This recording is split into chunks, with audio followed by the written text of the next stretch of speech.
I never expected him to be just blown out of his house. Like, though that microwave popcorn, though, that can be very dangerous, I'm telling you. Hey everybody, it's FireFalcon. Welcome back to some more Super Smash Bros. Brawl. So now I know it's been a bit since I last did a Brawl episode, but we are finally back. I'm gonna try my very best to do these more often as more often as possible to finish up the Let's Play, cause it's almost been going on for 2 years, like Kirby. Actually, not almost. We've got more than half a year left, but still, nonetheless. So before I get started, today, well, this is being recorded 2 days after, but 2 days earlier, 2 days before this recording, it was my 2-year anniversary of FireFalcon, and I'm sorry I didn't post a video on it, but I guess this is the video. I don't know. I could do like 2 Brawl videos to celebrate it, but depends on how much time I have. So, in the last episode, we went through I can't even talk. Wow, we went through classic mode with the second PSI kid, Lucas, and in this episode, we will be going on through classic with the 2D,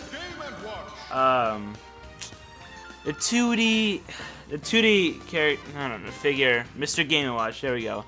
So, let's start off with his palette swaps. So first of all, we got the regular black Game & Watch, we got a red Game & Watch, a kind of lime green Game & Watch, a dark blue Game & Watch, a green Game & Watch, and a light blue Game & Watch. So let's get started. So Mr. Game & Watch is a veteran character in Brawl who has returned from Melee. At first, Mr. Game & Watch was indirectly revealed from a leaked copy of the game. However, he was officially confirmed on the Smash Bros. Dojo website in March 10, 2008, one day after Brawl was released in North America. Why one day afterwards, when the game was already released, beats me. Wait, does that mean, does that mean, wait, Sonny, did I change my controls? I didn't change my controls, great.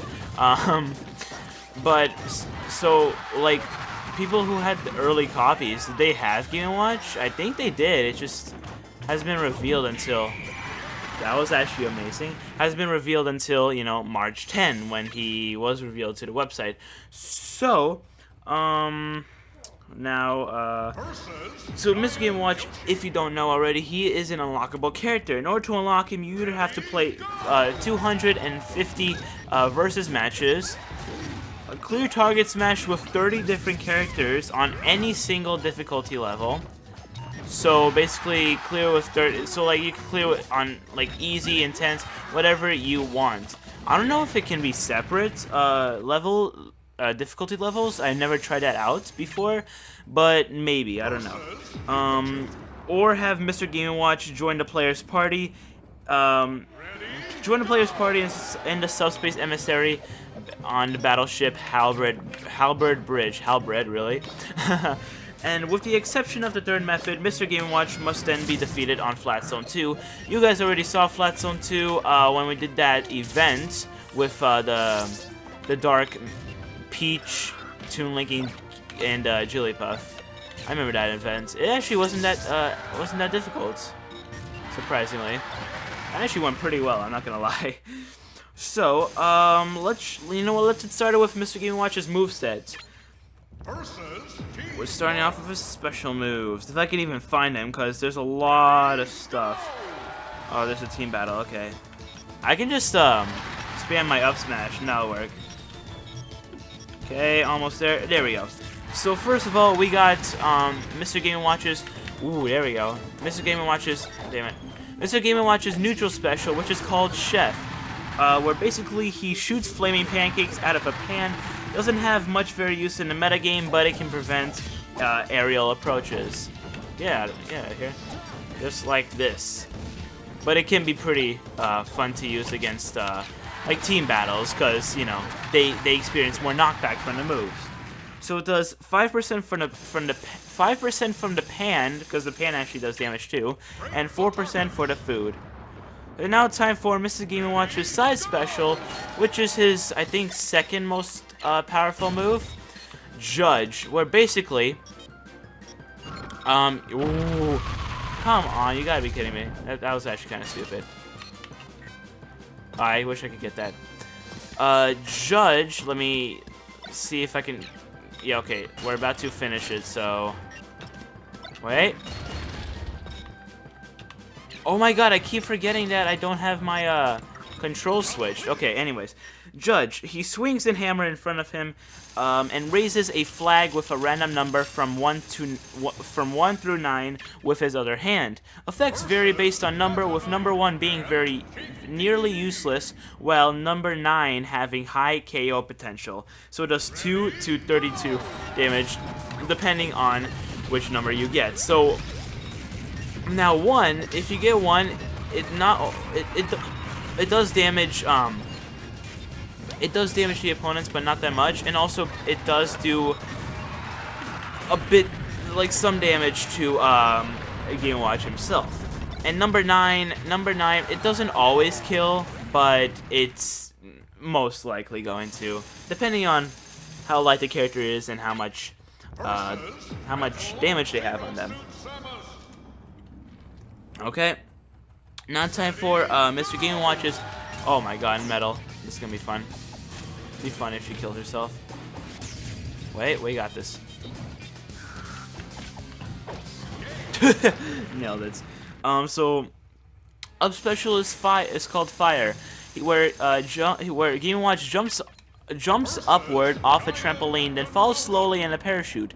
Can be interrupted during the parachute phase by any aerial. Good by, oh, fart. I got a 9 right there. What say? I'll take it. Good for starting aerial combos at mid-high percentages. Opponents who are close to either fireman will be pushed back a bit. So let me just quickly show that off, and it does 6% damage. Boom. So apparently, wait, did they say the firemen can do damage? Oh no, they just be pushed back. Okay. I was about to say, if the fireman did damage, that'll be actually hilarious. Okay, and now time for Mr. Game & Watch's down special, which is not gonna be easy to do in this battle. Oh, I guess. So it's called Oil Panic. He puts a bucket in front of him, absorbs projectiles, and once 3 are absorbed, it turns into a powerful counter. Oh, jeez. It turns into a powerful counterattack. Can bucket break, eliminating all knockback momentum at the time the move was used. I'm not quite sure what that means, but maybe I'll find out about it. Okay, so Oil Panic, in order for me to actually, this is basically Oil Panic. If an opponent shoots or throws an energy-based projectile at me, for example, Samus's neutral special or Fox's lasers, that will fill up different bars. Once all 3 bars are filled, it's basically an instant kill if it hits, okay? It's not, like, guaranteed to hit, but it's an instant kill if it does hit, so... And the damage based on what absorbed attacks are absorbed. Now, I think... I know this is in Smash... I know this is how it is in Smash 4, but I'm not quite sure about this game. Where, in Smash 4, you can't use it until, you can't, like, actually, you know, spill it out until you have all 3 bars. But something tells me in this game you can spill it out with any bar. But I may be incorrect about that. And finally, we got his final smash, Octopus, where he turns into an octopus, damage is dealt on contact, and range can be increased by pressing the attack buttons, and it does 16% damage. Now, Octopus is a very interesting final smash, I would say. Like, it's a very funny one. Not one you would normally expect to see, but you'll see exactly what I mean. Ooh, you'll see exactly what I mean when we're done with this. Well, when we go into training mode, yeah. And oh, I just noticed my my name is actually the same name as his up special. Ooh, oh, now we got some judge damage values. So number 1 only does 2% damage. A weak hit with no knockback causes 12% recoil damage. Damn, that's a lot. Number 2 does 4% damage. Another attack with weak knockback has a 20% chance of tripping an opponent. So that can be good. It's kind of like a banana, but doesn't always trip like a banana. Ooh, I kind of want that ray gun. Or not. You know, I can be a little frick. Ooh, nice one. Wait a second, I might be able to show off Oil Panic.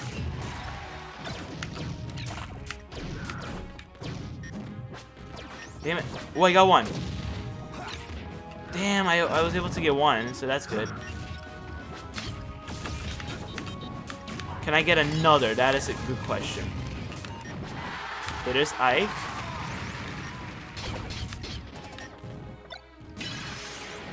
Come on. Oh my gosh. That would have been frightening. Damn it, I thought those would work. I legit thought the rockets would work. Oh, I'm dead. Oh, goodbye. But a cool thing about Oil Panic is if you die, your bars are still there.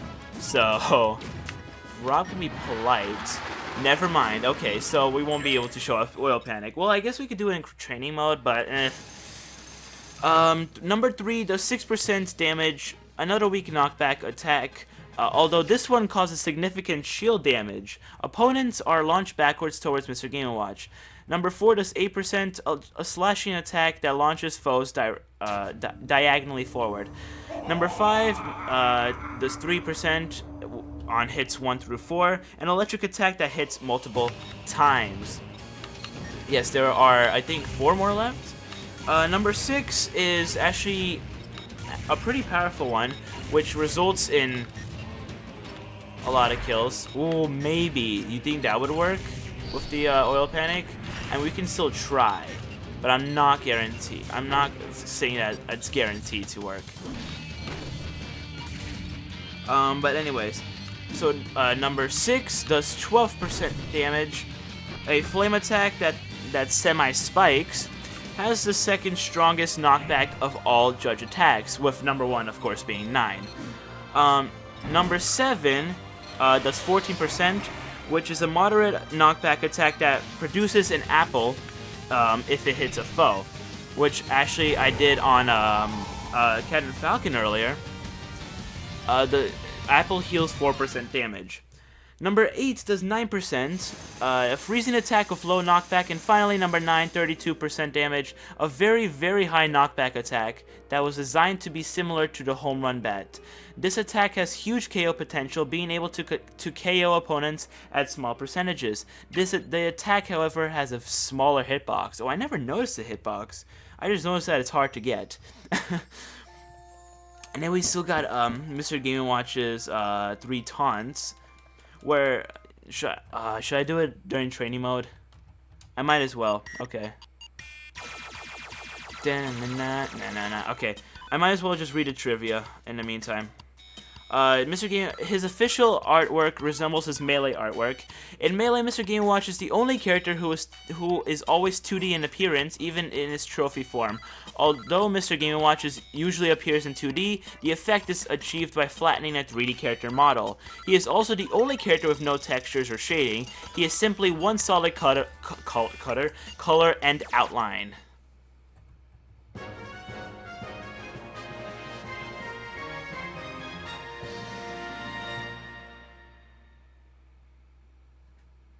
Congratulations! Okay, that's a pretty interesting one.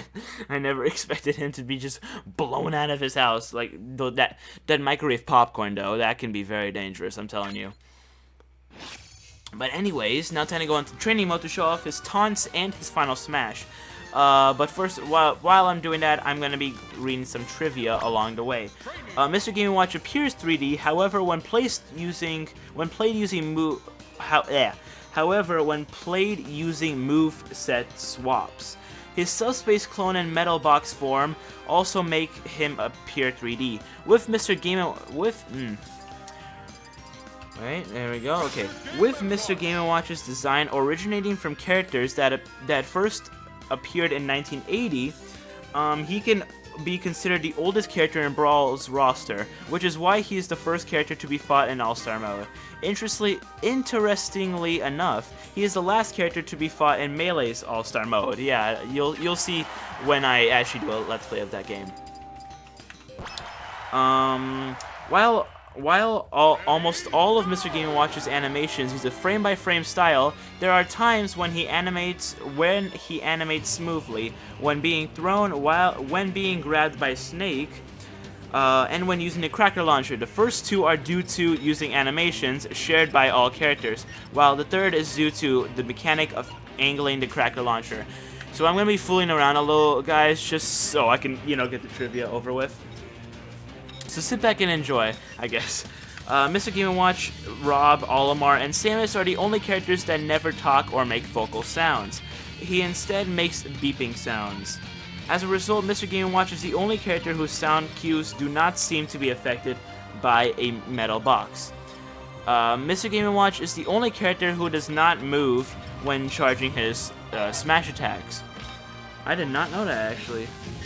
In the Subspace Emissary, Mr. Game & Watch is the only playable character who does not have an immediate presentation screen. Oh, like when the name shows up, right, okay. When wearing a badge, it hovers in front of Mr. Game & Watch's body due to being attached to where his body would be if not flattened. When the black costume of Mr. Game & Watch is used on the underground version of Mushroom Kingdom, he appears to be dark yellow, which could possibly be a reference to the color-changing characters in the original Mario Bros. Oddly, when in camera mode, the color changes back to black. Mr. Game & Watch and Jigglypuff are the only returning characters who can no longer become helpless via any of their special moves in their transitions from Melee to Brawl. Curiously, the manhole cover, down tilt, which is this one, is the only item from Mr. Game & Watch's arsenal that is rendered in true 3D while retaining the solid color palette. In Melee, it was rendered 2D as with the rest of his moves. Finally, we are done with the trivia. That is a lot of trivia. That is, like, not as much as I expected it to be. But anyways, now time for Mr. Game & Watch's taunts. So his up taunt, he rings his bell high. Side taunt, he rings his bell low, same like in Melee. And down taunt, he jumps once, opening his hands in a cheery way. And finally, let's do the final smash. So the final smash is a pretty interesting one. You'll see what I mean. This is Octopus. So pressing any of the attack buttons can do damage. You can jump, but be careful not to jump too far, because it could F you up. There we go. Dope. Okay, now, I guess I might as well, wait if I can find it, okay. I'm gonna quickly control Bowser so I can test out the, okay, there we go. So, watch what Oil Panic does. What? Huh. Well then. That's actually very interesting. In this game, it only does like 18 damage. In Smash 4, it's an instant kill, no matter what damage you're at. That is actually very interesting. I never knew that. Probably because I never was able to get Oil Panic in Brawl. But now, finally, we will be going on to Mr. Game & Watch. Yeah, where am I even going? To Mr. Game & Watch's trophy and reading his trophy description. Okay, where the heck is he? I think he's... Okay, here we go. Mr. Game & Watch, the monochrome hero of the Game & Watch series, a fellow who oozes personality. First appearing in 1980, the series were the original portable game systems. The first games in the series were quite simple, but as time passed, technology evolved. The multi-screen series featured gameplay on dual screens. As the name states, the games also kept time. What? Also. Oh right. The old Game & Watches with the like the two screens were basically like the old DS's, and they could actually keep time apparently. Wait, am I thinking or do they mean something else? I don't know. But the game we got is Game & Watch Gallery, so like the whole entire Game & Watch gallery. And also, fun fact, I don't know if they actually said in the trivia, but either most of Game & Watch's moves or all of Game & Watch's moves are based off of Game & Watch games. Fire, Judge, Chef, Manhole, Oil Panic, all those. Those are based off Game & Watch games. It's actually really cool. But anyways, that'll be it for, why am I going on to Adventure Mode? That'll be it for today's Classic Mode video. And I guess the 2-year anniversary of FireFalcon, which is 2 days late, of course, because I'm always late on stuff. But anyway, so, in the next episode, we will be going on through Classic Mode once again with, how do I say it? How do I describe him? The Solid of the Snakes, Solid Snake, I don't even know, that's too cringy. I mean, that's too, what's the word?